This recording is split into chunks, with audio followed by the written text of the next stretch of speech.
everyone, and welcome to today's webinar. My name is Anu Sood, and I'm the Director of Marketing at Caseware RCM and today's moderator. In today's webinar, we're going to tackle the topic of trade-based money laundering.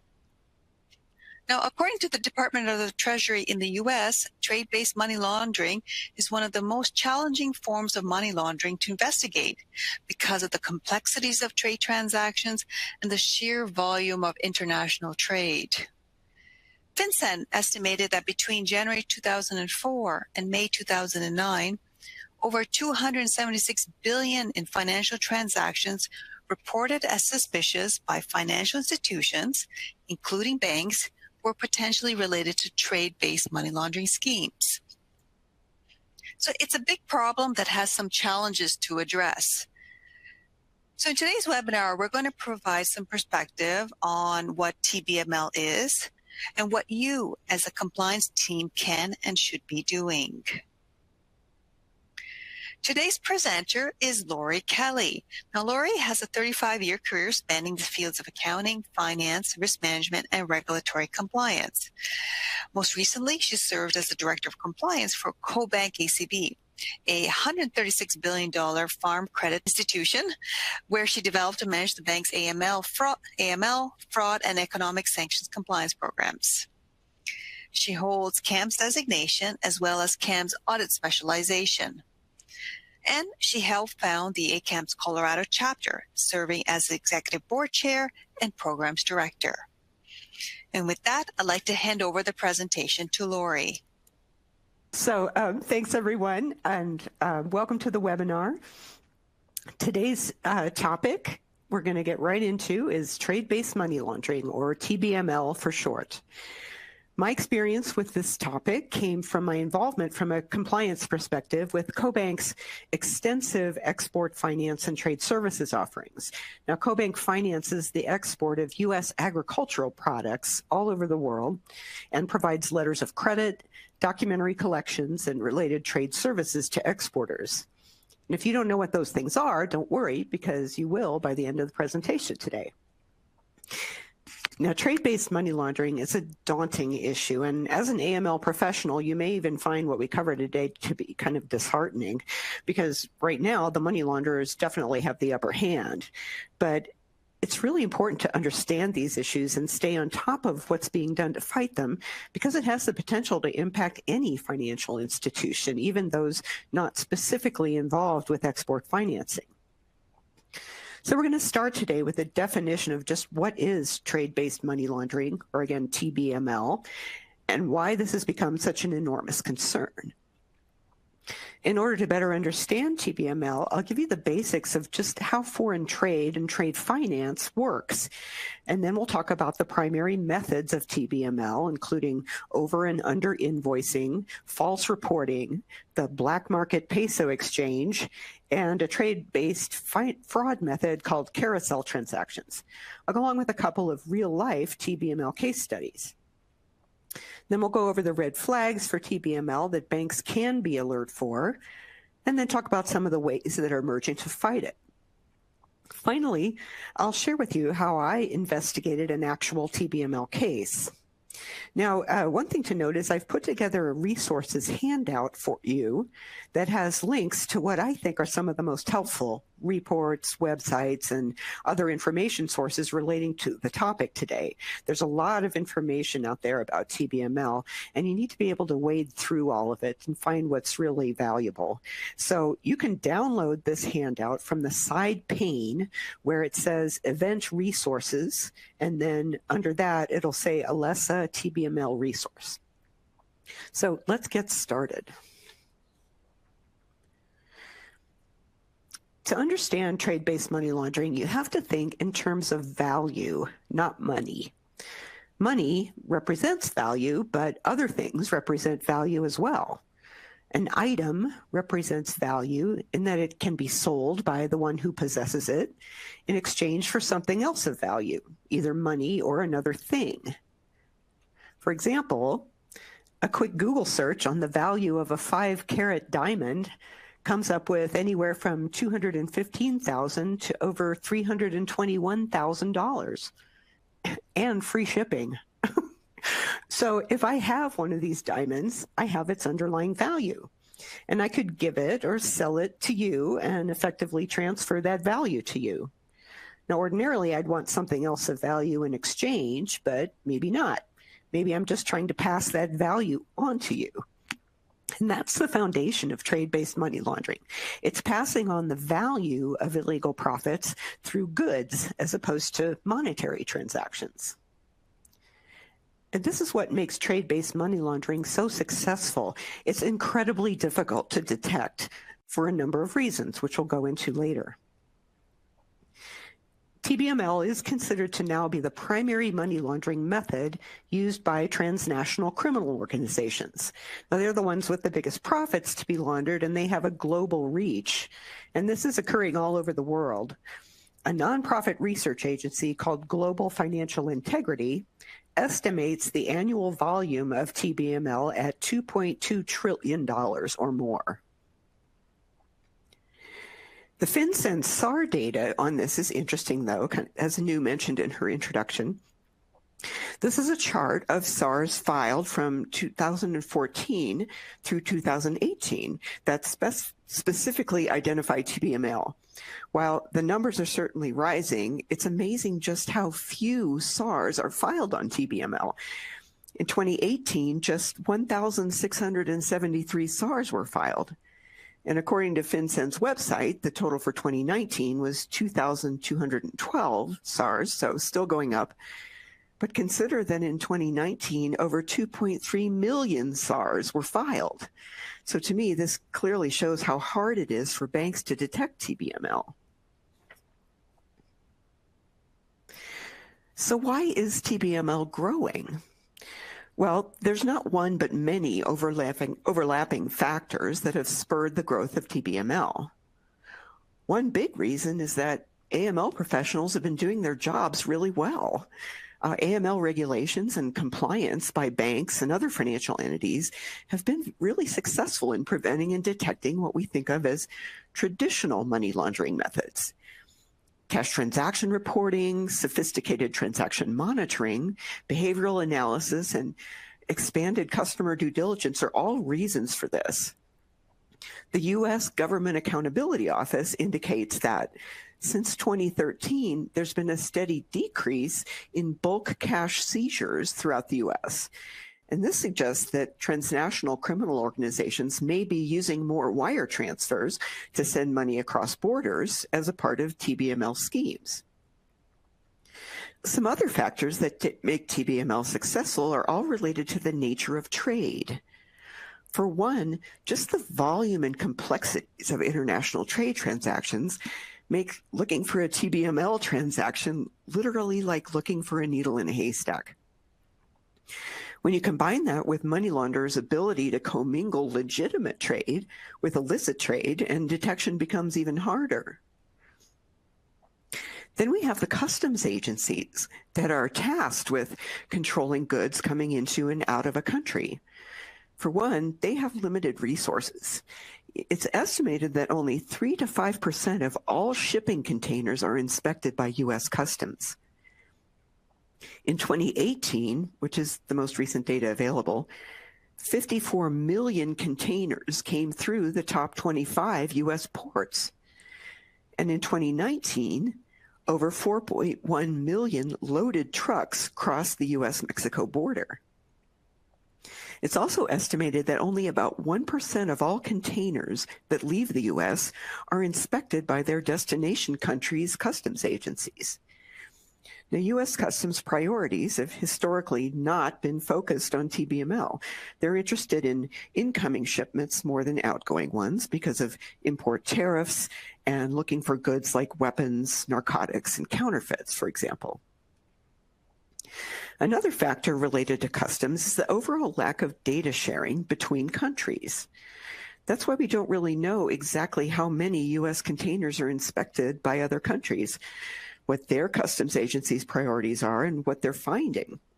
Now, later on, we'll talk about TTUs, or Trade Transparency Units, that are being established by some countries, including the U.S., to help improve this information sharing. The last major factor that's influencing the growth of TBML is perhaps the linchpin, and that's something called open account trading.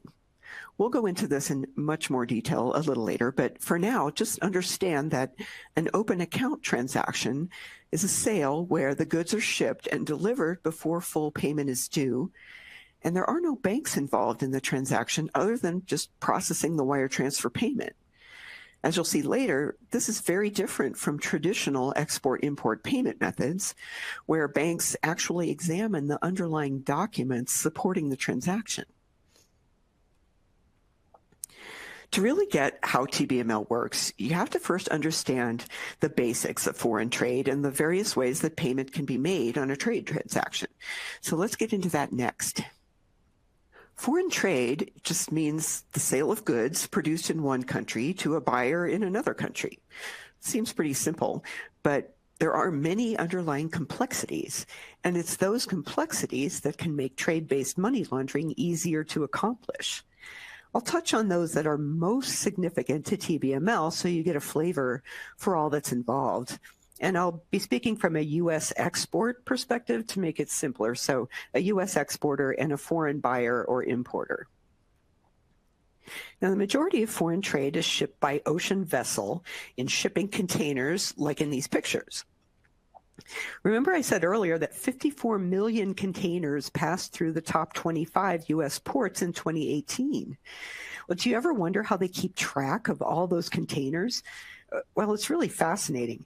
Every single container has a unique ID code and a GPS tracking system. Now, these containers are used over and over again for all kinds of stuff, and they belong to either the shipping line or a container leasing company. On any export or import transaction, the container ID numbers are an important piece of data, obviously. There are third-party websites where you can actually track a container to find its exact location in real time. Now, there are two types of exports, indirect and direct. Indirect just means you make a product and you sell it to somebody else who then turns around and sells it to a foreign buyer. A direct export is where you make the product and you also sell it directly to a foreign buyer. Every foreign trade transaction should start with a contractual agreement between the seller and the buyer. And out of this contract come a number of supporting documents. There are also usually several other parties involved in getting the transaction completed. So let's look at those parties next. In any transaction, we start with the seller and the buyer. That's a party that's sending a shipment to be delivered, who is called the consignor. This could be a manufacturer, a wholesaler, a distributor, or some other intermediary. Now, the term shipper or sender is sometimes used instead of consignor. The foreign buyer is what we call the foreign primary party in interest, or FPPI, and they're the one to whom final delivery of the goods will be made. The consignee is the party that's going to receive the goods off the ship. Now, they could be the FPPI or some agent of the FPPI. Then there's typically a freight forwarder, sometimes called a forward shipper, involved. Now, freight forwarders focus on the logistics and the physical transportation of cargo. Think of them as kind of like a travel agent for cargo. They're a third party who sets up a trip and then, for a fee, facilitates that entire trip, including all the documentation. They negotiate the best price to move the goods along the most economical route by getting various bids and choosing the one that best balances speed, cost, and reliability. This is a very specialized area of expertise that most sellers just don't have, so it's smarter to outsource it. There may also be a U.S. authorized agent whose job it is to act as the intermediary between the seller and the buyer. Now, in some cases, the freight forwarder acts as the authorized agent. The carrier is who actually transports the goods. And a customs broker is another party who might be involved, but on the import side of the transaction.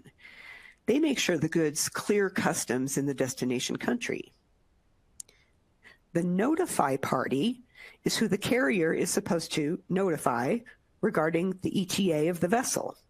The notify party is usually responsible for arranging all the arrival formalities. This could be the consignee or the FPPI or somebody else. Now, other than the seller, the buyer, and the carrier, none of these other parties are required to complete a foreign trade transaction. But a freight forwarder especially is almost always involved. So you're already getting an idea of why foreign trade is complicated. It gets even better when you consider all the documentation that's required. So let's look at that next. Foreign trade is extremely document intensive. So let's go over some of the more common documents. To start with, there will be a sales agreement. Sometimes this is just a pro forma invoice that the buyer signs off on. Now, once the parties agree on everything, the next document that's required is a commercial invoice. Now, this is a bill for the goods from the seller to the buyer. Destination countries often use this to determine the true value of goods when they're calculating customs duties. Once the seller has arranged for the shipment of the goods, or more likely a freight forwarder has done this for them, the seller and the carrier execute a contract of carriage. Now, this spells out the rights and the obligations of the seller and the carrier and all the shipment details. It addresses issues that are associated specifically with what's being transported and how any loss or damage to the goods will be settled. The bill of lading is probably the most critical document. It gives the carrier a record of how the goods are to be handled, and it's actually created by the carrier. Once it's finalized, the carrier can pick up the goods and deliver them. And even more importantly, the bill of lading serves as title to the goods. When the carrier takes the goods, they take temporary title while they're in transit. Once the ship gets to its destination, the consignee or the buyer must produce an original of the bill of lading in order to take possession of the goods.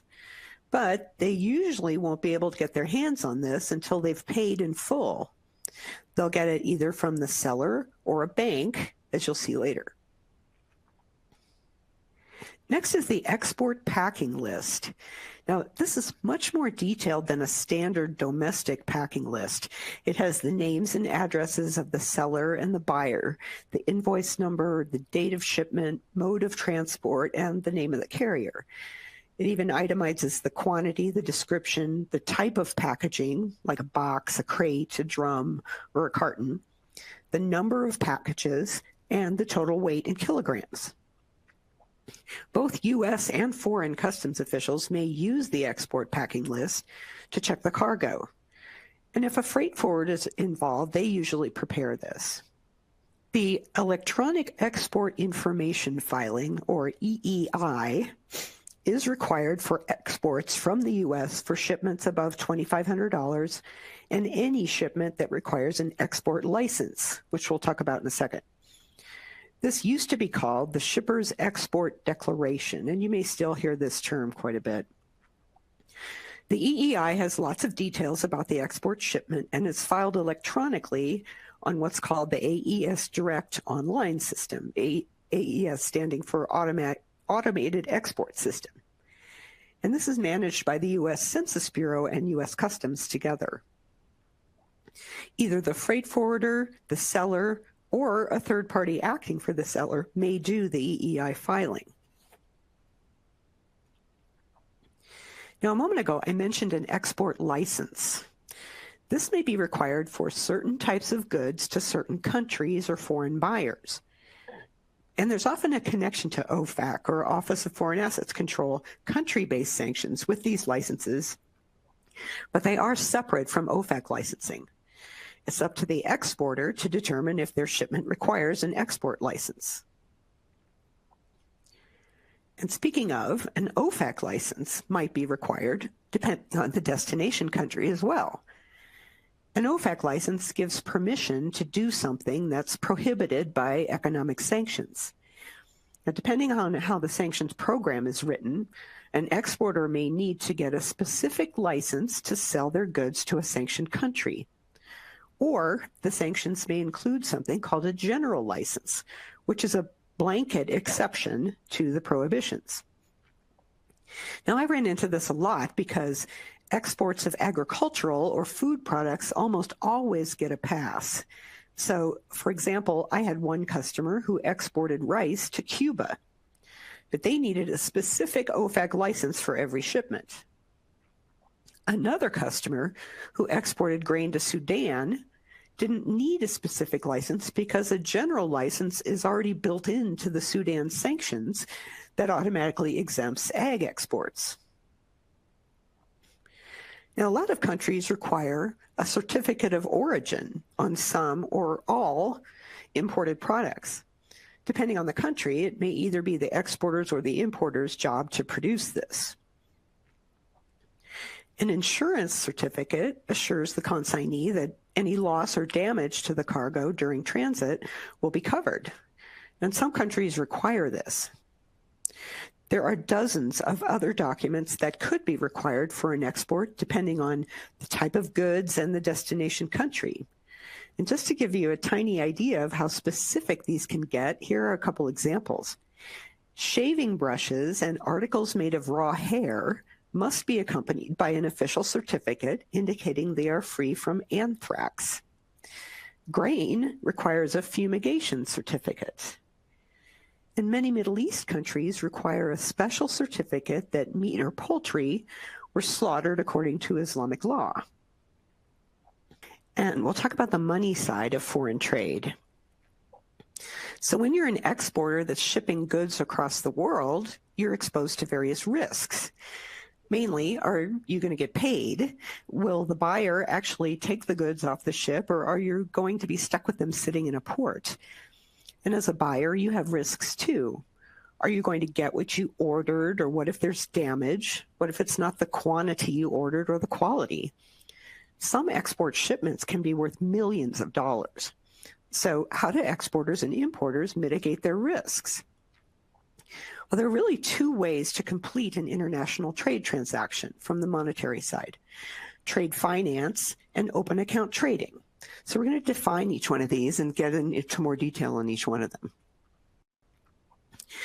Trade finance collectively describes the various financial products and services that companies use to facilitate international trade. It introduces third parties to the transaction, usually banks, to remove the payment risk to the exporter and the supply risk to the buyer. The most common trade finance product is an export, or also called documentary, letter of credit. Open account trading, on the other hand, is really the antithesis of trade finance. It's extremely risky because the buyer and the seller just work together without any financial intermediaries. A typical open account transaction would have the buyer pay, say, 20% of the total price up front prior to shipment, and then the balance when the goods arrive. The payments are always made by wire transfer then directly. Whether trade finance or open account trading is chosen for a shipment really depends on the risk versus cost decision, meaning to mitigate risks, it costs money. Letters of credit and other trade finance services come at a cost, which reduces the exporter's profit and increases the importer's cost to buy the goods. So if the parties are willing to take on additional risk in exchange for lower costs, then they choose open account trading. Now, there may be other reasons why open account trading might be chosen. One of those being trade-based money laundering, and you'll see why in just a moment. Now I'm going to give you a very high-level overview of export letters of credit, or LCs, as they're used in international trade transactions. In order to understand why trade-based money laundering has become so prevalent, you also need to understand what happens with the use of an LC as a payment method, and then be able to really compare that to open account trading. So what is an LC? Well, it's essentially a guarantee from the buyer's bank to the seller that the buyer's payment will be received on time and for the correct amount. If the buyer doesn't pay, Well, his bank must cover the amount of the unpaid balance. The seller is relying on the creditworthiness of the buyer's bank rather than the buyer. However, the seller also needs to involve their bank when there's a letter of credit. Let's look at a basic diagram here of how the different parties are interrelated from a contractual perspective. We have the exporter or seller and the importer or buyer, and they have a sales agreement that says a letter of credit will be used for payment. The buyer applies for the letter of credit from his bank, which is likely in his home country. He gives the bank all the details necessary for them to issue the letter of credit, like the amount, the seller's name and address, a description of the goods, when they'll be shipped, how they'll be shipped, when they arrive, and lots of other details. The seller has already established a relationship with his bank in his country to process the LC. The buyer's bank issues the LC to the seller, who's called the beneficiary, and the buyer is called the applicant. It's essential that the issuing bank get all the details correct because the LC is a legally binding document and it's going to be interpreted exactly as it's written. The LC is separate from the sales agreement and it revolves around documents, not actions performed. So you can't assume that everything will work out if there's an error in the LC.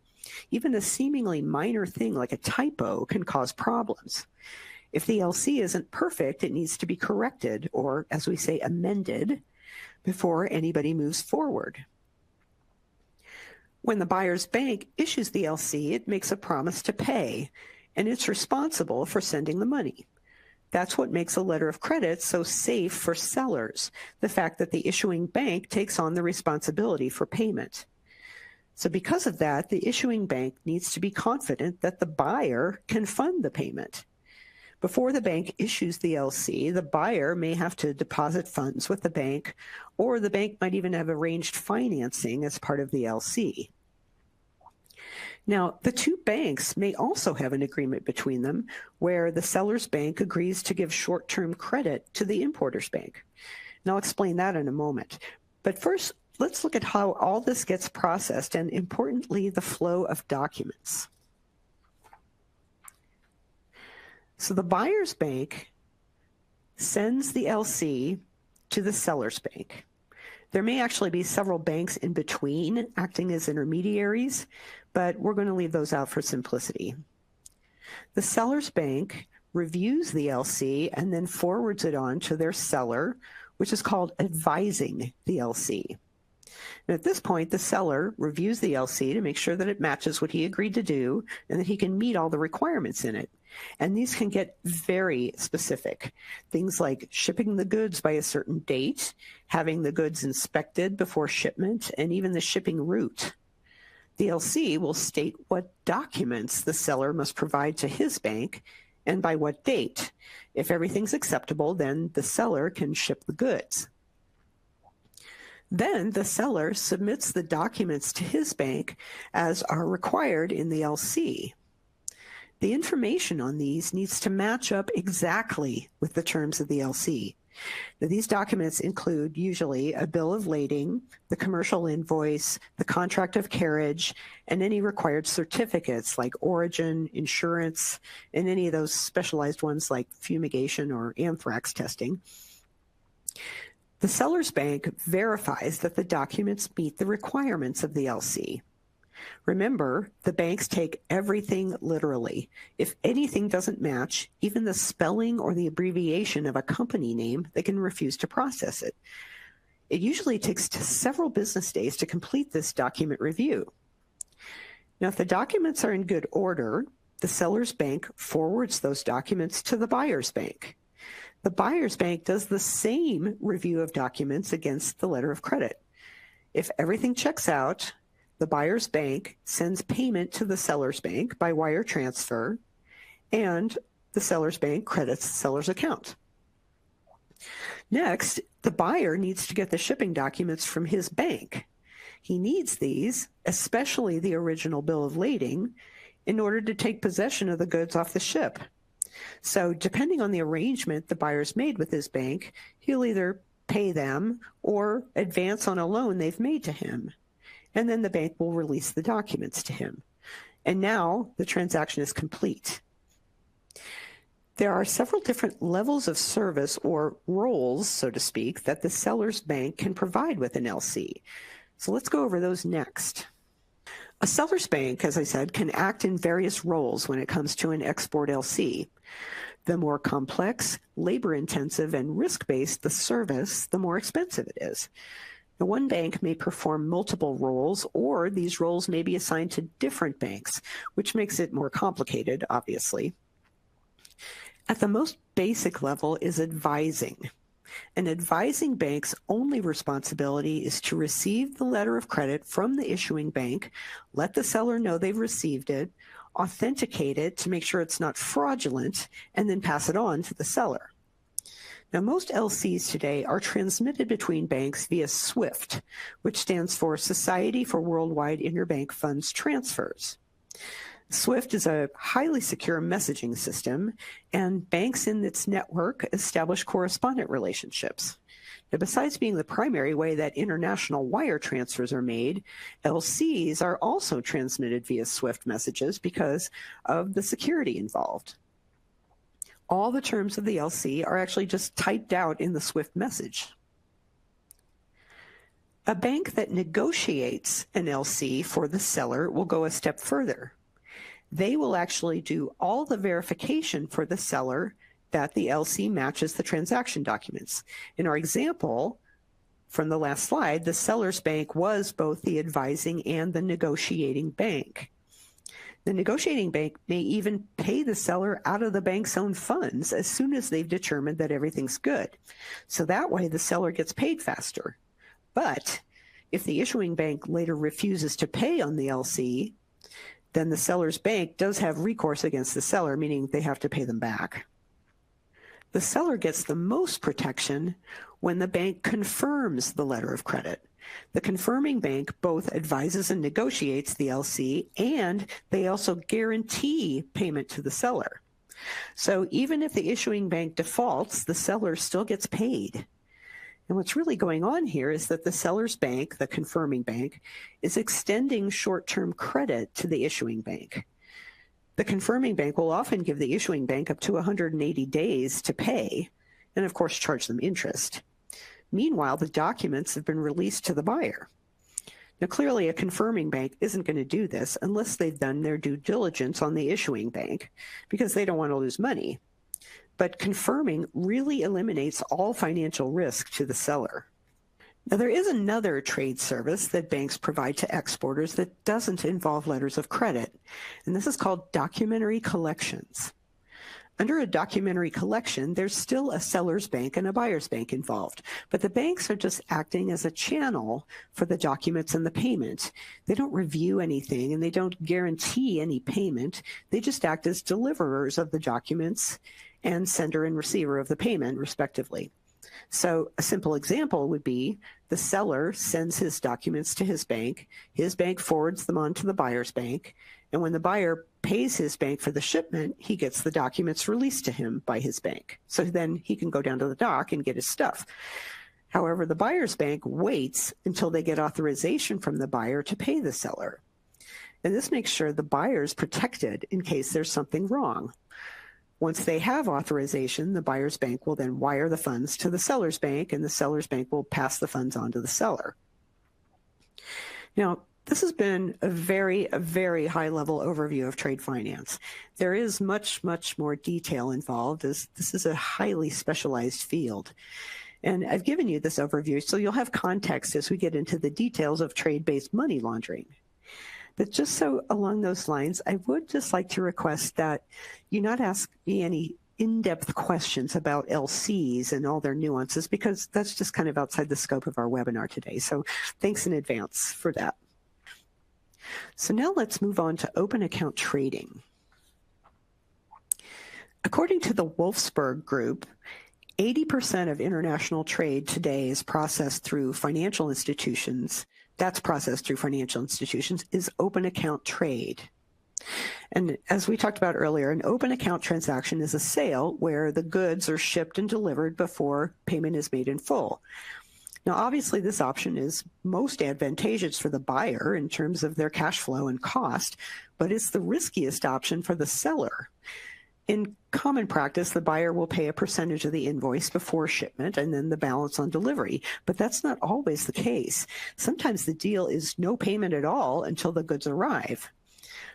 So the risks the seller is exposed to with an open account trade are not getting paid, or that the buyer won't accept the goods and therefore not pay, or short payment risk, meaning the buyer just decides to pay less than what was agreed to, and finally, late payment risk. The buyer could just take a really long time to pay.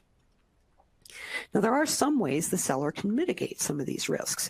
For example, they could require cash against documents, whereby the buyer doesn't get the bill of lading and other documents he needs to take possession of the goods until the seller gets paid. The seller could also purchase what's called export credit insurance. Now, this protects him against non-payment, as well as lots of other risks like, say, changing export or import regulations. Now, this image shows the various forms of payment and how risky they are to the seller and the buyer. And as you'd expect, they're exactly opposites. What's safest for the seller is riskiest for the buyer and vice versa.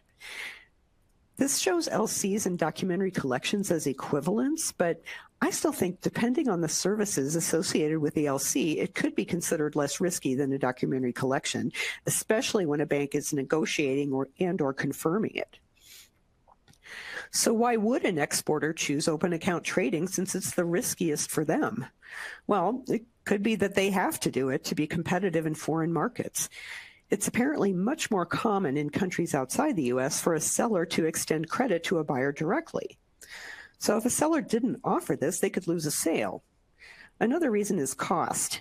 Letters of credit and trade services cost money, sometimes big money, and those fees cut into the seller's profit and increase the buyer's cost. Now, another more nefarious reason that a seller and a buyer may choose open account trading is that there are no banks involved looking at the underlying documents. Banks are only processing the wire transfers. And why might they want to avoid this scrutiny? Well, maybe because they're engaging in trade-based money laundering. Now, how about that for a segue? Now it's time to get into just how TBML takes place.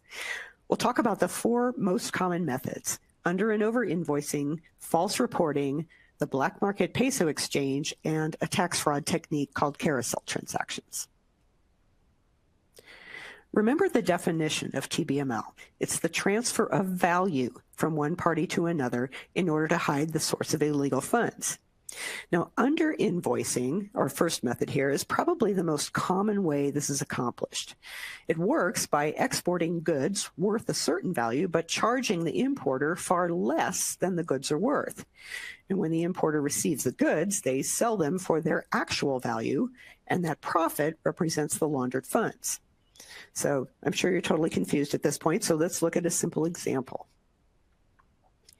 First of all, we have an exporter in the U.S. and an importer in Germany, both of whom are connected to the money laundering scheme. So that's critical that the parties are connected. They have $200,000 in illegal proceeds in the U.S. to launder through TBML. The exporter buys some kind of goods using the dirty 200,000, let's say 1,000 microwave ovens for $200 apiece. He then sells these to his importer cohort in Germany for $100 apiece. The importer pays $100,000 for a shipment that costs $200,000. Once the importer has the goods, he turns around and sells them for $300 apiece. So $100,000 is effectively laundered through the payment for the shipment, and then the $200,000 is moved through the goods being shipped and sold for $300,000. Now, over-invoicing works the same way, just in reverse.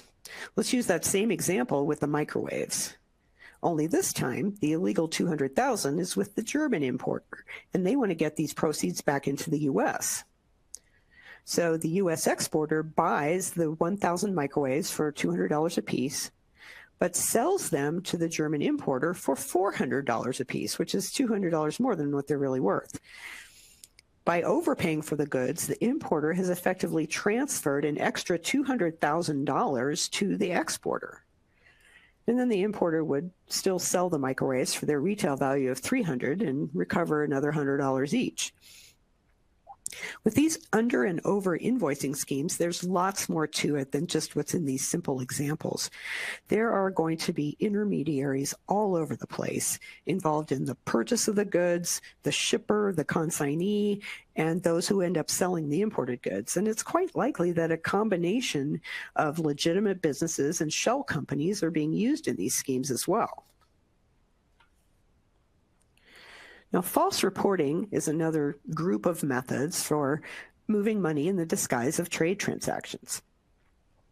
One is called phantom shipments, which is just what it sounds like. The exporter invoices the buyer for goods that are never shipped. Of course, they're working in collusion, and there will most certainly be fabricated shipping documents to substantiate the payment should it ever be questioned.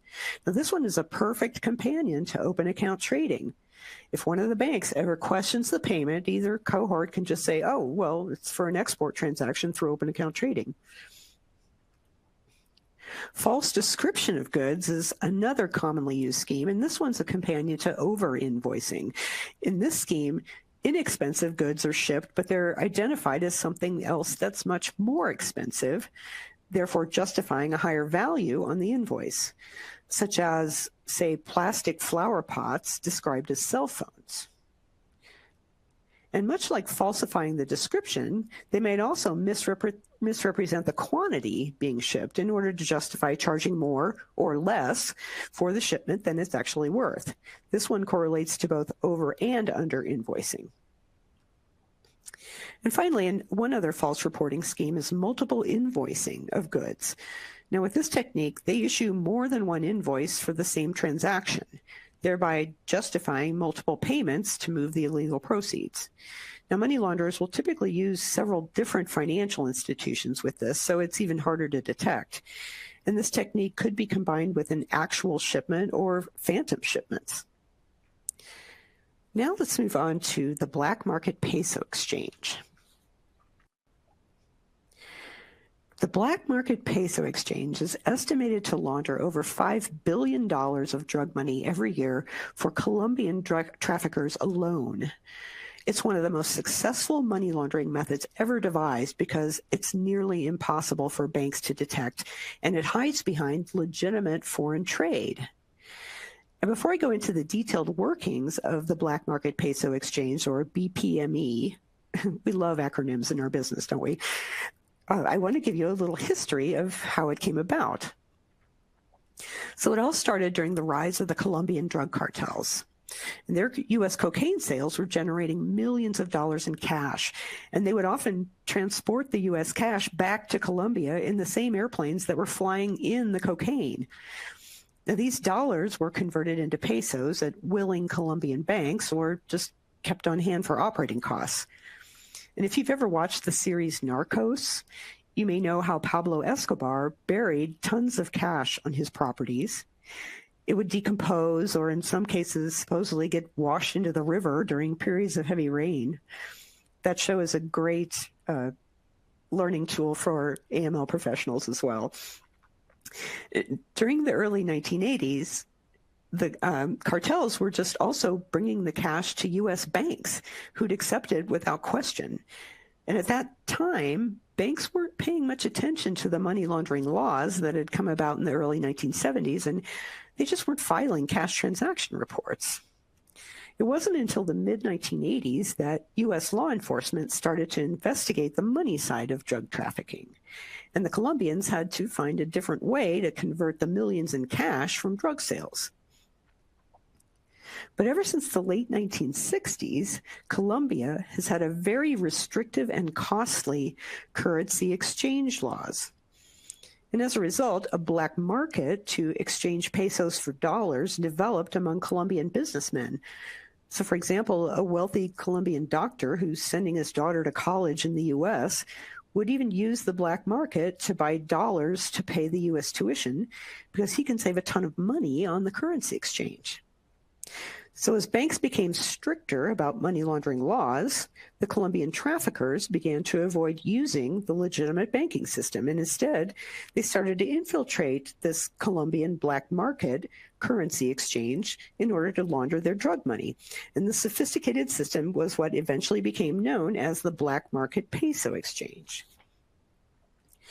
I mean, when you think about it, most Colombian drug kingpins live in Colombia, and they rarely leave this safe haven, but they need pesos in Colombia to live their lives, buy houses, bribe politicians and law enforcement, and pay the coca producers, the labs, and all the smuggling costs.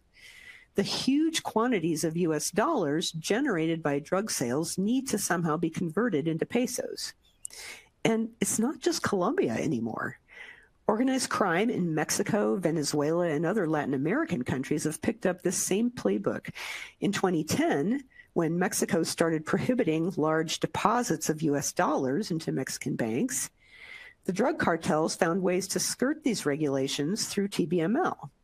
This is kind of what you call the law of unintended consequences at work here. So now that you know the background, let's look at a simple illustration of how it works. Remember again, the goal is to get U.S. drug dollars into the cartel's hands in pesos. Now, BMPE schemes have many variations, but they all center around one key player, a currency broker who's usually called a peso broker. Now, the peso broker is like any other currency broker around the world, except the dollars he buys in the U.S. come from drug sales on the street. And he is key to the whole scheme because he takes all the risk away from the traffickers. It's his responsibility to get the negotiated equivalent in pesos back to the cartel in their country. If the cash gets seized or something else goes wrong, he's responsible and theoretically could pay with his life if the cartel doesn't get their money. So here's a basic BMPE scenario.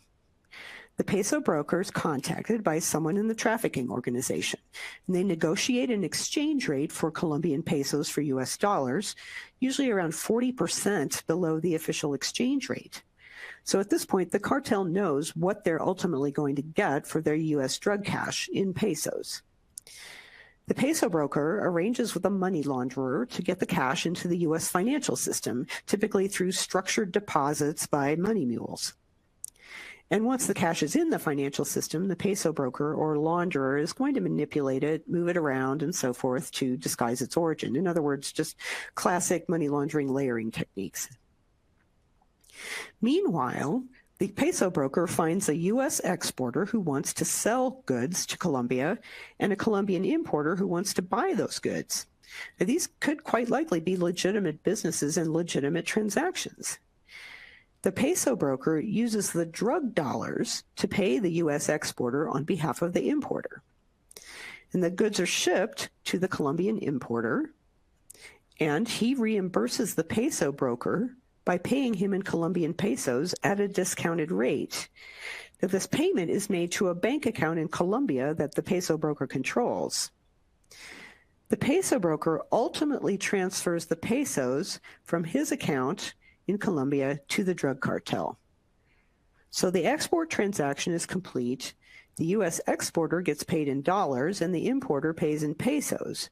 And the drug money has never left the U.S. financial system, and the payment for the goods never leaves Colombia. Plus, the Colombian importer benefits from a much better exchange rate and pays no fees to the government for the currency exchange. So it's a win-win for everybody. Now, later I'll give you a real-life BMPE case example where you can see just how this can work and how sometimes they do get caught. But the one weak link here, as you may have noticed, is the placement phase, meaning getting the cash into the U.S. financial system. And that is always the riskiest part of the money laundering cycle, right?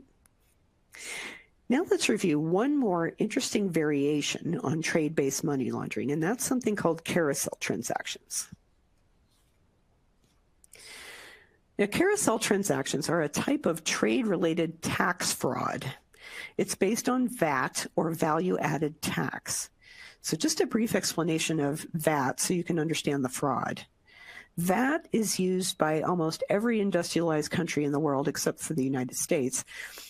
And it's a consumption tax that's assessed on a product whenever value is added at each stage of the product's life cycle, from production through to the point of sale. The amount of VAT that a buyer within the product life cycle pays is on the cost of the product less any tax already paid on the inputs to the product when they buy it. Each seller charges VAT to each buyer, and the seller is supposed to remit to the government the tax collected less any tax they previously paid on that product. So the net effect is that the consumer, who's the ultimate end user, pays the entire VAT. This illustration here shows what I'm trying to explain. So a cotton grower sells his cotton to a textile manufacturer for $1 and charges them the 10% VAT. The cotton grower remits that 10 cents to the government. The textile manufacturer makes cloth out of the cotton and sells it to a clothing manufacturer for $5 and collects 50 cents in VAT on that sale. But he only has to remit 40 cents to the government because he subtracts the 10 cents he paid when he bought the cotton. Now, when the clothing maker makes a shirt and sells it to a retailer, he charges the retailer $10 along with $1 of VAT. But he'll only remit 50 cents because he's deducting the 50 cents of VAT he paid when he bought the cloth. And finally, when the retailer sells the shirt to a consumer for $20, he'll charge the consumer $2 in tax, but only remit $1 to the government because he's subtracting the $1 of VAT he already paid to the clothing maker. So now that you have a basic understanding of VAT, let's look how fraud works with this. And I would also, just as a side note, ask you not to ask me any super detailed questions about VAT because I am no expert on it. And that example that we just talked about assumes all transactions are taking place within one country. But what happens when the transaction crosses borders? Each country assesses its own VAT. But in the European Union, when goods are sold between EU member countries, there's no VAT.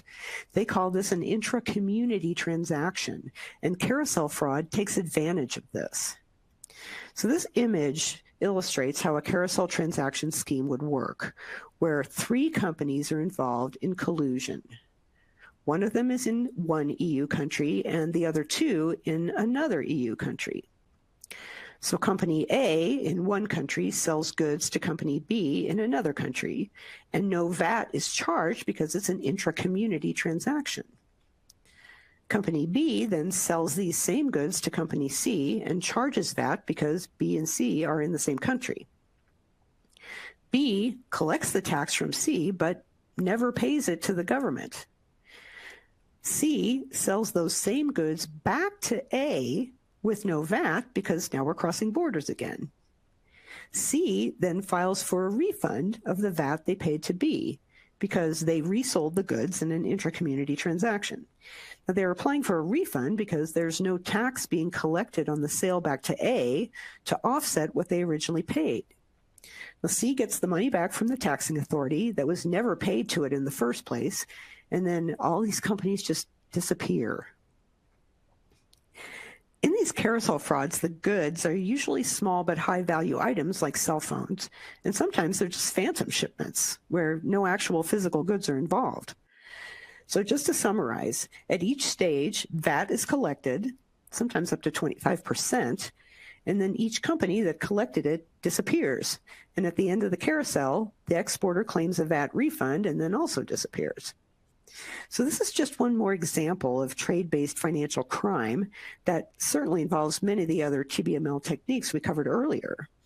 Now, obviously, this is a huge concern for EU banks, but those in other countries should be aware of it too because all this money has to be laundered.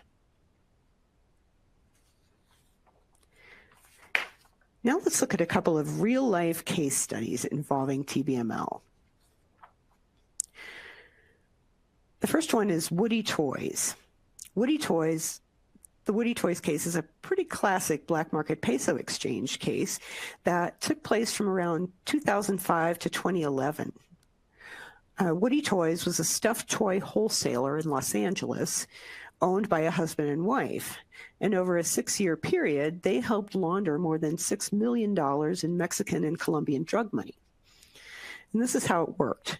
they would receive cash from U.S. drug sales by Colombian and Mexican cartels.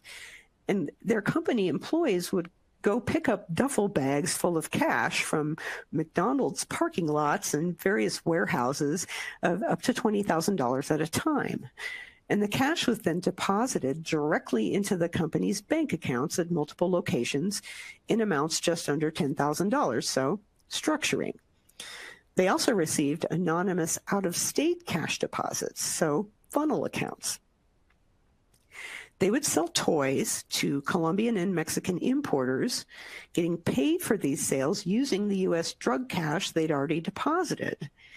And the importers would pay for the shipments in pesos deposited into Colombian or Mexican bank accounts controlled by peso brokers. And the peso brokers would then transfer the funds to the drug cartels. So just like the example we went over earlier. Now, Woody Toys owners eventually got caught as a result of a joint investigation by U.S. Homeland Security Investigations, IRS Criminal Investigations, and the DEA. Now, both owners pled guilty to structuring, to failure to file CTRs, and conspiracy to commit money laundering. They forfeited $2 million in cash, and the wife was sentenced to 8 months in prison, followed by 6 months of house arrest. And the husband was sentenced to 2 years in prison and 3 years of house arrest. This second case is really complex, and a lot's actually been written about it, except the actual name of the guy who masterminded it, which is kind of frustrating. But this took place in the early to mid-2000s. The mastermind, who we'll just call Mr. Big, was a native of India living in Dubai. He was actually on the run from criminal charges in India for fraud.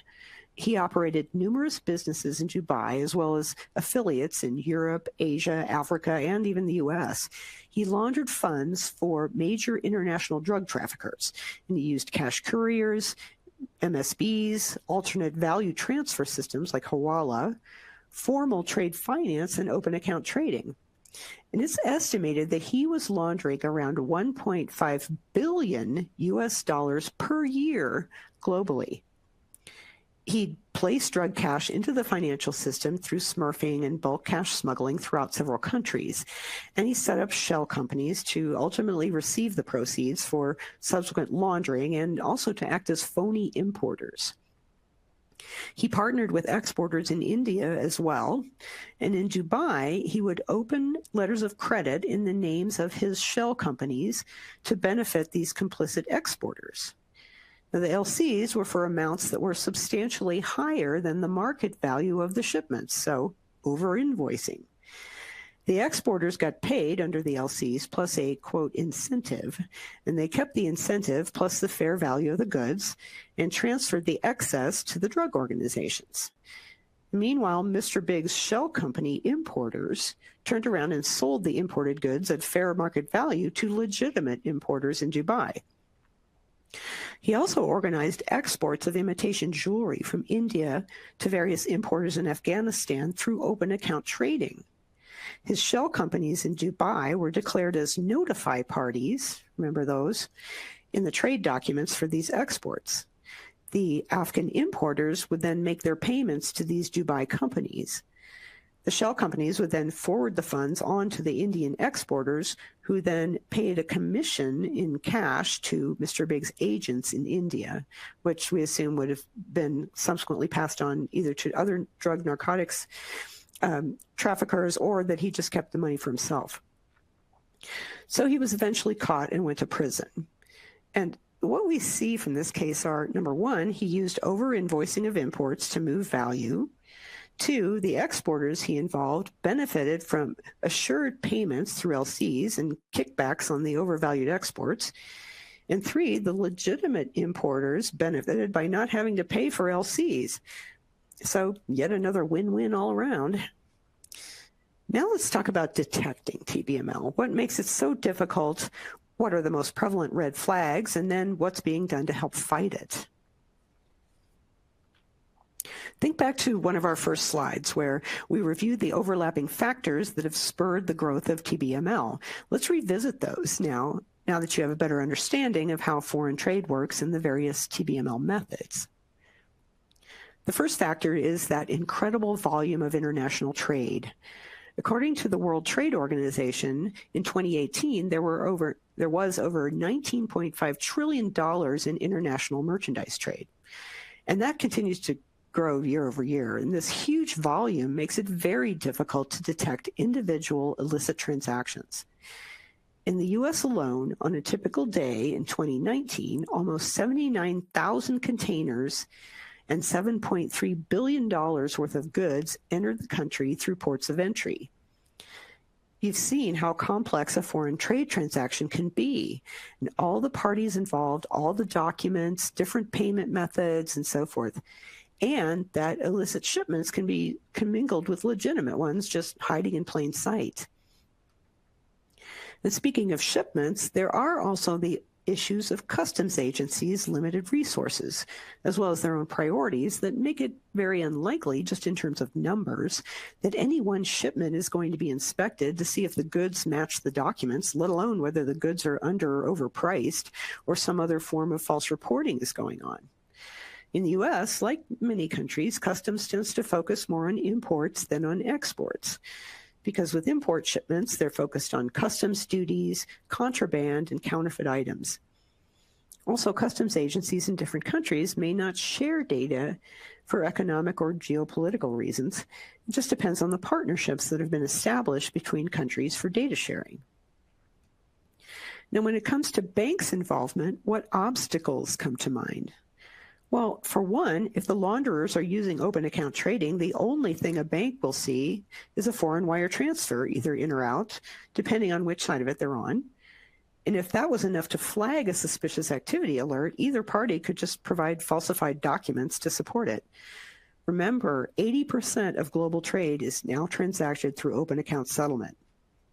But what about the remaining 20% that still goes through trade finance? Well, depending on the services and financing provided, the bank does have some visibility into the documents supporting the transaction, like the bill of lading and the commercial invoice. A bank that's advising and or negotiating an LC has enough information to review the documents for red flags, especially given that these generally go through several stages of manual review by experienced trade services staff. So organizations like the Bankers Association for Finance and Trade, or BAFT, have challenged the presumption that it's primarily a bank's responsibility to identify TBML. And this is a quote from their 2017 white paper on the topic.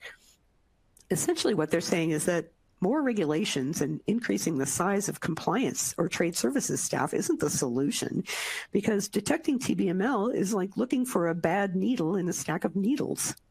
I really like that analogy. Now, if TBML is taking place through an export transaction using an LC, it's a pretty safe bet that every document's going to be perfect.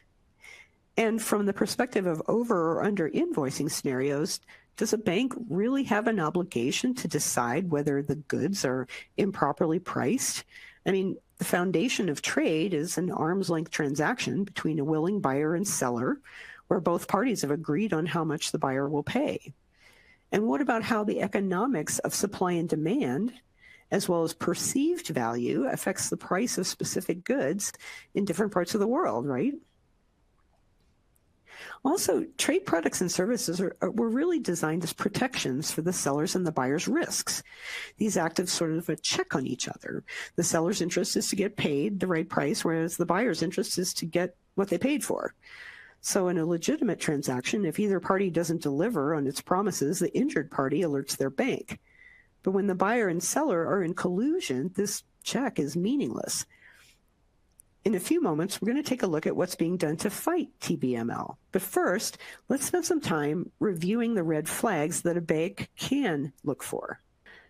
Suspicious activity can occur at multiple levels and at various points in a trade transaction. It could be the characteristics of the customer, or something about the goods, the documents, the payments, the counterparties, or the countries involved. Now, clearly, a bank's trade finance department staff are on the front lines for this, because many of the red flags we're going to talk about here would only be detected through review of documents and follow-up research. In other words, Many of these red flags aren't something an AML transaction monitoring system could detect because in most cases, they're about the documents, not the transaction itself. So let's get into these. The first one is good old-fashioned out-of-pattern activity, which I'm sure you know is the foundation of any suspicious activity. This could mean trade transactions that aren't consistent with the customer's profile or their known business strategy. For example, a steel company that begins exporting cell phones. Or it could be a deviation from their historical pattern of trade activity, like the frequency, value, or volume of shipments, and of course, the types of products that they typically deal in. There may also be patterns of payment transactions that are red flags for a funnel account. Specifically, lots of under $10,000 deposits at various bank branches that are quickly wired out in a lump sum. And another clue is that the account has lots of activity, but the average balance is very small. Now, this is something an AML monitoring system can detect. The bank should understand the trading profile of each customer as a part of trade-specific CDD. So when you're providing trade services, you need to do even more to really understand that customer's current and anticipated trading activity. Next are some red flags surrounding the parties to the trade transaction. These could be the exporter or importer, the LC applicant or beneficiary, the consignor, consignee, etc. The first red flag is when the exporter and importer appear to be affiliated somehow. You'd need to determine whether trade between affiliates is typical for that customer or out of pattern. Affiliated parties who use trade finance would usually be geographically separated, so if they both have the same address, well, that's just weird. The parties' addresses themselves can be red flags too, like only providing a registered agent address, not a physical address, or even using a residential address. And also, when apparent front or shell companies are parties to the transaction, this is a red flag because they may be trying to hide the real people involved. So how do you know if it's a shell company? Well, the first thing to look for is where it's located. Is it based in a country that's way outside that of the trade transaction, even a financial secrecy country? Another quick test is to do a web search on the company's address. If you get dozens of hits of different companies all with the same address, there's a pretty strong chance that it's a shell company, and that address is that of the corporate services agent that formed it. Finally, when the payment for goods comes from a third party, apparently unrelated to the seller or the buyer, that is also a red flag. Another set of red flags relates to where the goods are coming from or going to, and what types of goods they are. This first one is really a KYC red flag. Does the customer routinely do business in countries that are known to be high risk for money laundering or terrorist financing? This is especially important when you're doing customer trade due diligence. You should try to determine if there's a valid reason why they do business there and if the bank is comfortable with that. Even if they don't specifically do business in a higher risk country, does it make sense when goods are moving through that country? If you really want to get into how to risk rate individual countries, check out the webinar that we did earlier this year on this topic. It's called Assessing AML Geographic Risk, a Methodology, and the recording is available at caseware.com/alessa/insights under webinars. The presence of a free trade zone in the transaction can be a red flag too, because these areas are emerging as being especially vulnerable to trade-based money laundering. So what is a free trade zone? Well, basically, it's an area within a country that offers a duty-free trade environment with a minimum level of regulation. They often require little to no ownership information on the companies that set up in the zone. And this lack of transparency has allowed companies in free trade zones to create layers of transactions that are almost impossible for law enforcement to follow. On top of that, there are typically very few customs controls. Now, FinCEN has identified TBML red flags that are specific to free trade zones. And they note that shipments of high-dollar merchandise to duty-free trade zones could be an indication of TBML activity. With respect to what's being shipped, there are certain goods that are just riskier. like equipment for military or law enforcement purposes, weapons, ammunition, and chemical mixtures. And most of these are subject to export or import restrictions, both in the U.S. and in many other countries. These are often dual-use goods as well. A dual-use good is something that has a benign purpose or function, but as I like to say, can also be used for evil, like fertilizer, which helps crops grow, but can also be used to make bombs. All this really comes back to knowing your customer and what they do. This next set of red flags is all about what we've been talking about with TBML methods. I think we all agree that a bank has no reliable way of ascertaining the market price for something and whether or not the price in the contract is too high or too low. That said, trade services staff should be taking reasonable care to identify any blatant pricing issues. Even if it's not TBML, it could be an error that would hold up an LC. Same with quantities of goods. We're talking inconsistencies between the invoice and the shipping documents, for example. Again, this could just be an error that needs to be fixed, but if there's anything else about the transaction that makes you suspicious, or if you start seeing a pattern of this going on between the same buyer and seller, then further scrutiny is warranted. This last group of red flags relates to the trade transaction structure and red flags with respect to the LC and related documents. Anytime there's unnecessary complexity or unusual circumstances, it may be on purpose to hide something. For instance, if the shipping route goes through multiple countries for no apparent reason, or the goods get offloaded in one country and then shipped out again to another country with intermediaries all along the way, you need to ask why. A legitimate exporter would want to get the goods there as fast and cheaply as possible. And if there's some unconventional use of financial products in the financing or payment, again, why? Next is discrepancies with the documents themselves. They shouldn't look like they've been altered and should have consistent information throughout. Of course, there are always going to be human errors, but when things are way off, that's a red flag, like place of origin, loading, transshipment, or destination that's entirely inconsistent with what you'd expect based on that transaction. Same thing with inconsistent descriptions of the goods or values that are much, much higher or lower than expected. Missing documentation can also be a red flag, like missing transportation documents, which may indicate a phantom shipment. With LCs, when there are lots of unnecessary amendments, meaning changes, that can be suspicious. Every time an LC has to be amended, that involves back and forth between the banks, which delays the process and adds more complexity, especially when they're changing the time parameters for shipment or payment, that's called an extension, or changing the beneficiary, in other words, who gets paid, or where or how payment is to be delivered. And finally, just any weird requirements, terms, phrases, and so forth in an LC. LCs are pretty standard most of the time. An experienced trade services person can easily spot things that are unusual because they've examined hundreds and hundreds of these. So to wrap up this section, I want to emphasize a couple points. First of all, as with any red flags in AML, these are just indicators that something may not be right. You still need to do inquiry and research and then decide if you should file a SAR.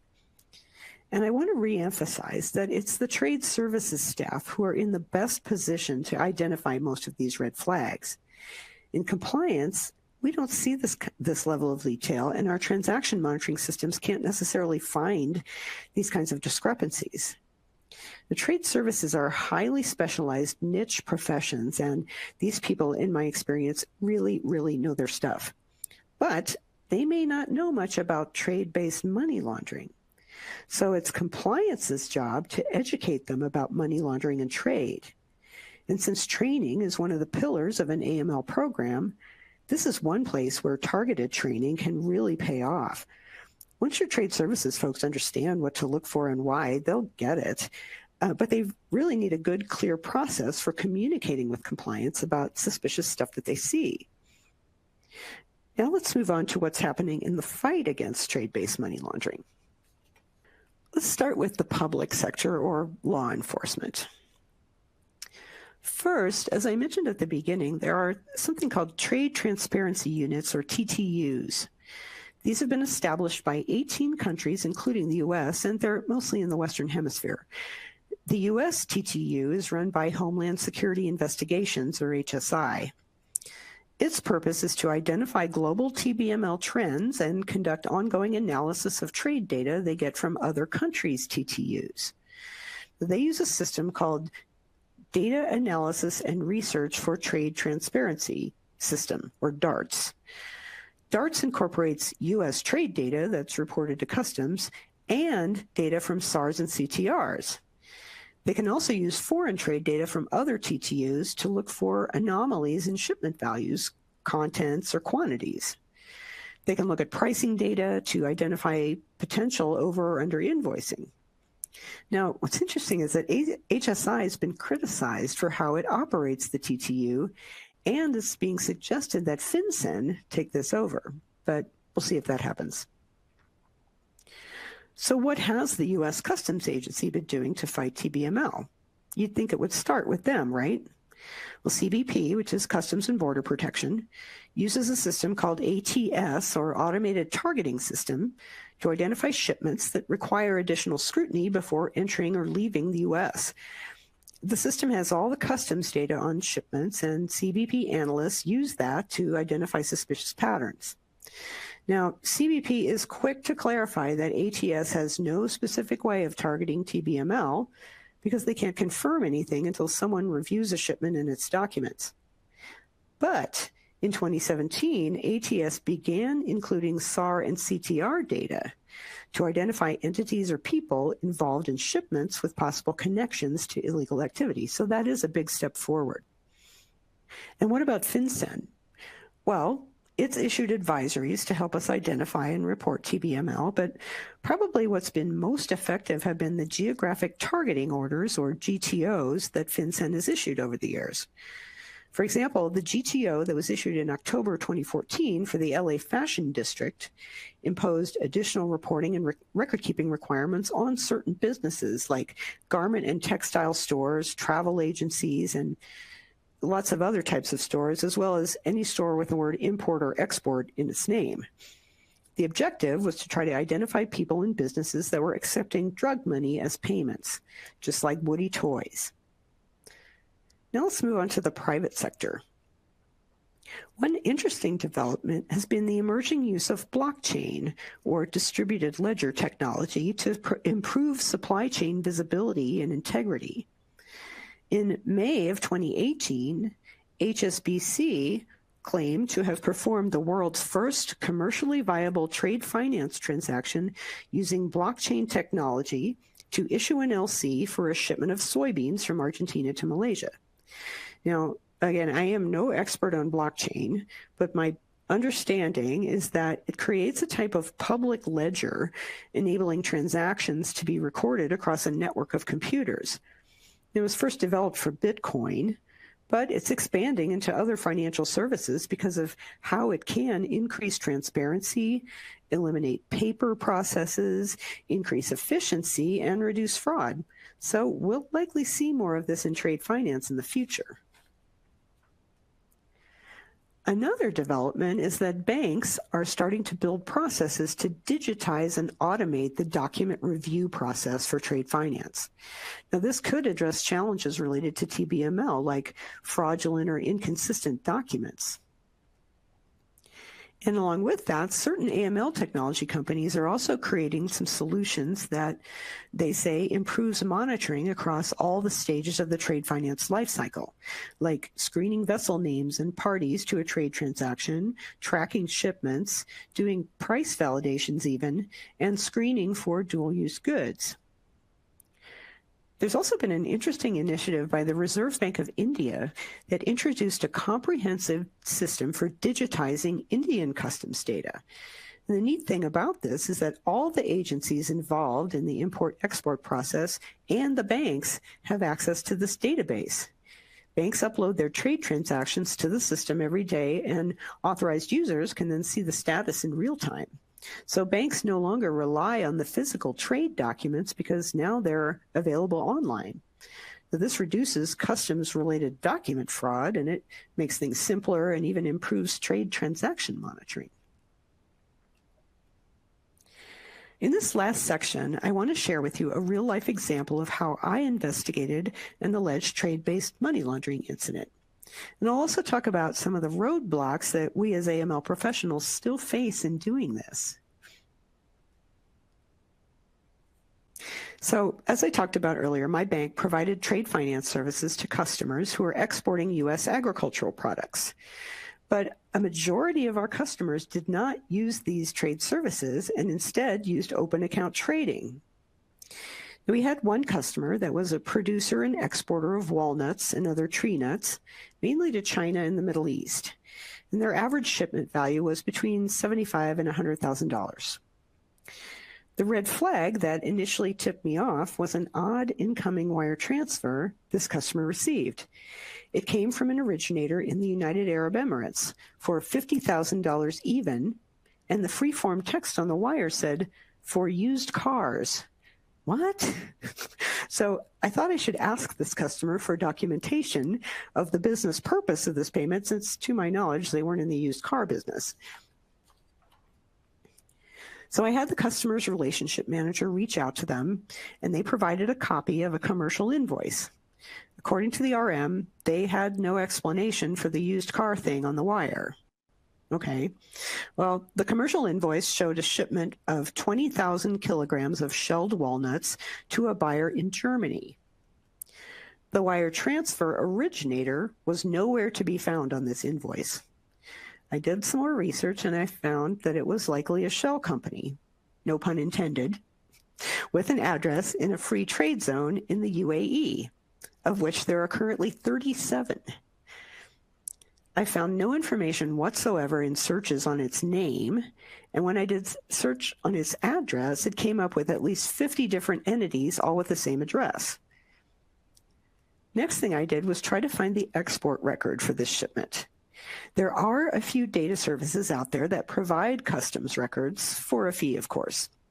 Now, U.S. customs records are public information, but you can really only access them through a fee-based service. The reference information handout that you can download for the webinar lists these major providers. So CoBank used one of these, and I searched by the customer's name as the exporter, and I knew the approximate shipping date and the destination country.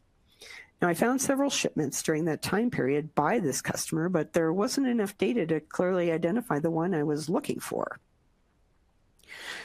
Next, I decided to see if I could figure out if there was some over or under invoicing going on. Now, because walnuts are an agricultural product, I was able to use data on the USDA's Foreign Ag Service website. Now, this is a database of U.S. ag-related export totals by country and month and product. I ran a query giving me the total dollar value and quantity of shelled walnuts exported to Germany during the last 6 months. I took the total dollar value and the total kilograms to calculate an average price per kilogram. Now, one of the weaknesses with this data is that the shipment dollar values are a conglomeration of wholesale and retail. So it's not real clean, but it got me close enough. And I compared this to what our customer was charging. The calculated average price per the USDA was $3.75 per kilogram, and our customer was charging $9.72 per kilogram. The $50,000 payment appeared to be the initial deposit to ship the goods, and then the balance would be paid on delivery. The total shipment was valued at $194,400. So I've got a few red flags here for TBML, right? I've got a suspicious payment with a weird message on it from an apparent shell company in a free trade zone in the UAE. The documentation shows this is a shipment to a buyer in Germany, but the party making the initial deposit isn't anywhere on the invoice. And the value of the goods appears to be grossly inflated. Plus, the total value of the shipment is way higher than what's normal for this customer. So I decided to file a SAR on this, and I didn't want to risk tipping off the customer by asking for any more details. So instead, I just laid out everything I knew in my SAR. I also kept monitoring this customer's activity closely from that point on. But remember, this is open account trading, so I don't have any LCs or shipping documents to look at. What's interesting is that they never got another wire from this party in the UAE, but they also never got paid by anybody in Germany for the balance on the shipment. So clearly something wasn't right here. Now let's talk about a few of the roadblocks to researching potential TBML activity, especially using U.S. customs data. So we've already talked at length about open account trading and how banks only have visibility into the underlying payments for shipments. So that means any transaction support has to come from the customer, which is a roadblock. Now, U.S. customs data is, as I said, is technically considered public information, and it can be a valuable resource, especially when you're trying to find out where your customer is exporting to compared to where they're getting payments from. The thing is, though, unless you want to file a Freedom of Information Act request with the government and wait a couple of years, the only way to get U.S. customs data is through a third-party vendor. And these aren't cheap, unfortunately. Also, not all the data on an export or import record is published. The biggest thing that's not public is the name of the end buyer. The consignee names, yes, but as we saw, that's not necessarily the buyer. And for AML research, those are the names you really want to know. Also, shipment value isn't even a required field on the export record. I rarely saw any export that had a shipment value on it. U.S. exporters and importers can even opt out of having their customs data published by these third-party vendors. And usually that's the big players like Apple, for instance, that do this, but anybody can. This image is a sample of what you typically see through a third-party vendor. This is an import from Japan to Hawaii, but the shipper in Japan and the consignee in the U.S. aren't necessarily the seller and the buyer. You just don't know. It's now sometimes the notified party is a clue to who the actual buyer is, though. So just to wrap all this up and put a bow on it, trade-based money laundering is the #1 laundering method for transnational crime, and it keeps growing. It's incredibly hard to detect, as you've seen. A lot of this has to do with open account trading being so common now. So do as much research as you can, ask your customer questions, and ask for documentation. Train your trade services folks about TBML as well, if you have that kind of department, because they're the ones looking at these documents all day long. And be sure to incorporate trade-specific KYC for your customers who are doing exports and imports, regardless of whether you're doing financing for them on that regard. And if you have a case that warrants a SAR, be sure to keep detailed records of your analysis and your research to support your SAR to be able to give to law enforcement if they come asking for it. Well, thanks so much for your participation today. I hope you found this information helpful and not too discouraging. And remember to download the handout. On behalf of myself, Laurie, and Nicole, who many of you don't know is quietly working in the background, getting your questions to us, I'd like to thank you for joining us in today's webinar. I hope you found the information useful, and please do join us for our next event. This now concludes our presentation.